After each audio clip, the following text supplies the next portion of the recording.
आप देख रहे हैं डेंजर जोन। ब्रेक में जाने से पहले हमने कुछ कंपनियां, कुछ शेयर्स ऐसे बताए जहां पर एक नेगेटिव न्यूज फ्लो की वजह से दबाव देखा जा रहा है।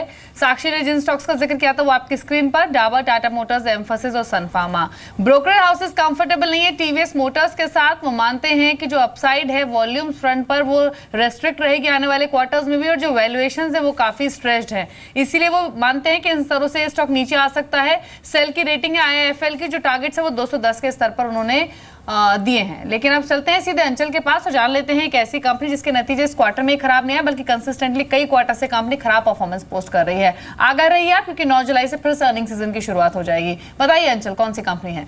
शुक्रिया दीपाली। बेयर क्रॉपसाइंस ये कंपनी होगी जिसने लगातार अपने निवेशकों को कहीं ना कहीं इन टर्म्स ऑफ रिटर्न और इन टर्म्स ऑफ रिजल्ट्स दोनों ही निराश करते हुए दिखी। देखिए, पहले तो बात करते हैं कंपनी के नतीजों की। अगर कंपनी के रिजल्ट्स आप देखें Q4 में तो आप एक चीज़ नोटिस करेंगे, कंपनी का जो तिमाही दर तिमाही पे जो कंपनी का मुनाफा है वो Q1 से लगातार एक डाउन ट्रेंड में। Q1 के कंपैरिजन में Q2 का मुनाफा कम था, Q2 के कंपैरिजन में Q3 में घटा मुनाफा, और उसके बाद Q4 में फाइनली मुनाफा बेहद कम आया। तो कहीं ना कहीं सालाना दर में FY16 कंपनी के लिए बेहद चैलेंजिंग था। वहीं अगर कंपनी के मुनाफे को कंपेयर करा वाई बेसिस पे Q4 में कंपनी का मुनाफा करीब 62% गिरा था। इसके अलावा कंपनी की जो ब्याज लागत है वो लगातार बढ़ रही है, इंटरेस्ट कॉस्ट बढ़ रही है, जिसकी वजह से कंपनी के नेट बॉटम लाइन पे प्रेशर आता हुआ दिख रहा है। और साथ ही साथ कंपनी के जो ऑपरेटिंग मुनाफे हैं वो करीब 3 तिमाहियों में करीब 87% गिर गए, और ऑपरेटिंग मार्जिन जो हैं वो करीब 14% गिर रहे हैं। तो यानी खर्च ज़्यादा है, कंपनी के ऊपर ब्याज लागत ज़्यादा है, खर्च की वजह से कंपनी के मार्जिन डिप्लीट हो रहे हैं, हायर इंटरेस्ट कॉस्ट की वजह से कंपनी के बॉटम लाइन पर डेंट आ रहा है। ये सबसे बड़ा ट्रिगर है। इसके अलावा अगर आप शेयर की परफॉर्मेंस भी देखें तो बीते 1 साल के अंदर शेयर में एक डाउन ट्रेंड ही देखने को मिला है। तो कहीं ना कहीं Bayer Crop Science despite well established company, एक weak set of number FY16 के दौरान कंपनी ने दिए, चारों तिमाहियों ने डिसअपॉइंट किया। साथ ही साथ शेयर में भी एज सच कोई बड़ा रिटर्न आते हुए नहीं दिखे। श्योर अंचल, but Pankaj, your quick reaction, जैसे अंचल बता भी रहे थे, यहाँ पे लार्जर कंसर्न्स फ्रॉम अर्निंग्स और यहाँ से लेकर कंसेक्यूटिव 4 अर्निंग्स से लेकर एक डाउन ट्रेंड देखने मिला है, may be in terms of higher interest cost, but going forward with the monsoon story contra bet हो सकता है। आपकी क्या सजेशन है बेयर पर?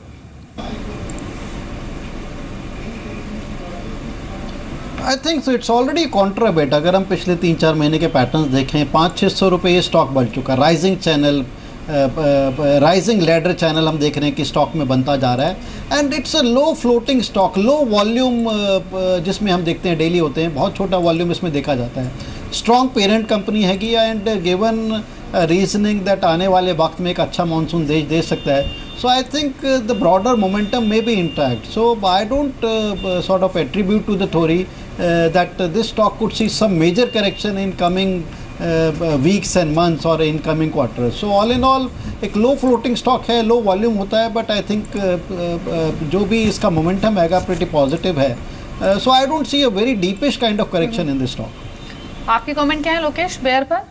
If I look the technical charts of Bayer, यहाँ पे साफ साफ इंडिकेट करता है stock has a upside potential. इसके चार्ट्स काफी सॉलिड हैं जो साफ साफ इंडिकेट करते हैं इसमें अपसाइड बनी रह सकती है, and one can easily C targets around 4200 to 4300 on the upside. तो यहाँ पे अपनी पोजीशंस को आप होल्ड कर सकते हैं। जी चलिए, अब चलते हैं सीधे सुमित के पास और जान लेते हैं आज का पेनी स्टॉक। एक शेयर जिसने परफॉर्म तो किया है लेकिन कंपनी के फाइनेंशियल्स और फंडामेंटल्स उतने स्ट्रॉन्ग परिस्थिति में नहीं नजर आ रहे हैं। बताइए सुमित, आज का शेयर कौन सा है? शुक्रिया दीपाली। आज जो कंपनी चुन के लाए हैं वो है पंकज पॉलीपैक। पैकेजिंग कारोबार के अंदर है, प्लास्टिक ग्लासेस, प्लेट्स, इस तरह के कामकाज में कंपनी है।